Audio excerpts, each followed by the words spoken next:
Now to a unique look at Detroit at a time when major factors like the auto industry, the power of labor unions, Motown, and the civil rights movement converged.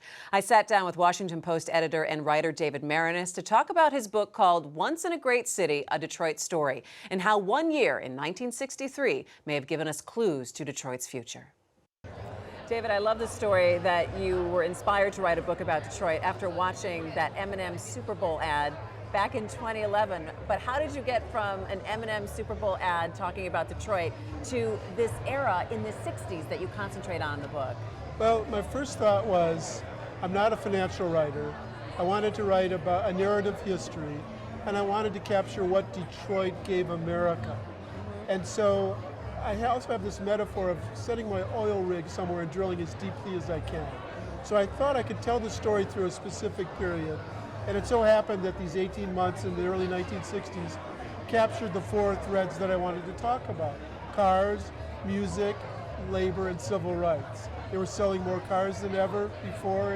In 1963, Motown was booming and went off on its first Motortown review, taking that fabulous music to the whole country.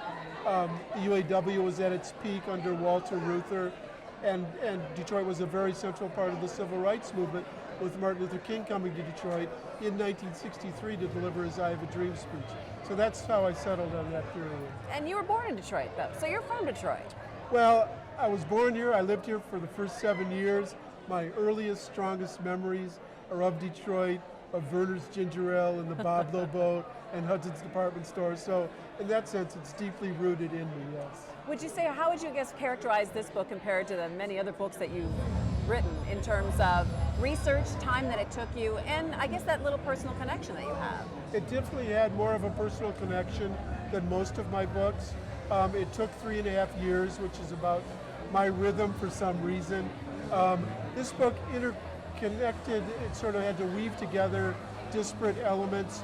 I did that once before in a book about the Vietnam War in the 1960s, but I love that challenge of sort of coming up with an idea and then inventing, but with deeply reported nonfiction, but inventing the structure of finding how it all fits together. I find it fascinating that in the 3 years plus time that you were taking in writing this book were the pivotal years that Detroit was going through bankruptcy and going through that entire process. How did that figure and play into your mind as a journalist at the same time that you're writing this deep dive book back in the 60s? You know, that's interesting because I've also written biographies of presidents while they're being president about their lives. In one sense, you have to sort of forget about what's going on and just focus on what you're dealing with, but it also very much influenced this book because I could see in some ways echoes of the past and what was going on in Detroit now, and also I could see the hope from the past of what Detroit could become. So it definitely influenced my writing. It must have been interesting in going through a lot of that research and having what was the heyday of the 60s, early 60s in Detroit, and people saying the future is so bright, maybe Detroit could get an Olympics, but then knowing and starting to see some of the threads of what could potentially and what eventually did happen to the city of Detroit. What were some of those hallmarks or some of those flags saying the future may not be so bright for Detroit? Well, one was the auto industry leaving Detroit, both financially and emotionally. Another was actually the unintended consequences of urban renewal, sort of unsettling the African American communities and the ripple effects of that throughout the city, not really paying attention to the depth of the importance of those African American neighborhoods and how to do it right. So race is always a factor, and I would say those are the two main problems that Detroit failed to deal with, sort of how to become more than a one industry town and how to deal with race. So we still, people say, have a racial divide today. We still have questions around housing. We still have questions about employment and making sure that people have good jobs in this city as well, and that is that second part of where I think the city needs to be now. So when you look at where Detroit is now and you look at your research and where we have come, what kind of conclusions do you draw? Well, first of all, in the 4 years that I've been working on the book and writing about it, Detroit has changed dramatically, and it is repopulating, and that's for the better, obviously. It is attracting young people to come into the city, but But you could see in 1962 and 3 these tensions in the neighborhoods, and neighborhoods sort of starting to fall apart in different ways. And I think for Detroit to come back now, the focus on the neighborhoods is essential. And it's interesting because you say you grew up in Detroit. You visited your old place on Dexter, but when you got there, it was torn down. Yeah. There was tape all around it and the rubble. It had just been demolished.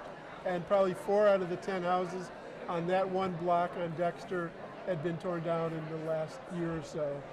And there are vast stretches, swaths of desolation still in Detroit. And the interesting thing is it has these great bones. The architecture of Detroit, both commercially and in the housing, is really beautiful in some ways, but it just needs to be restored. And so then when you sit down with someone like Mayor Mike Duggan as a journalist, after being a writer and writing about Detroit, what are your then key questions for him about what he's doing with the city? Well, with Duggan, you don't even have to ask a question. You just sit back and listen, I know that. But what interested me was the specificity of his interest. It's not sort of rhetoric. Whether you agree with everything he's doing or not, he understands what's happening on every block in the city.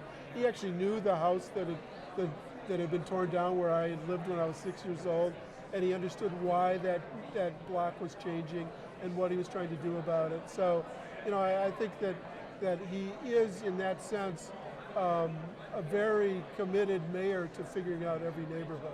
All right, so if you're going to write the next book about Detroit, if you ever came back around and wanted to write another book, what do you think it could focus on? Well, it would focus on a city that's reinventing itself from the very bottom, and how that liberates it, but also the problems that it has to deal with. And I think that Detroit today, the school system is really the major issue, I would say. And until you resolve that, you can't really repopulate the city.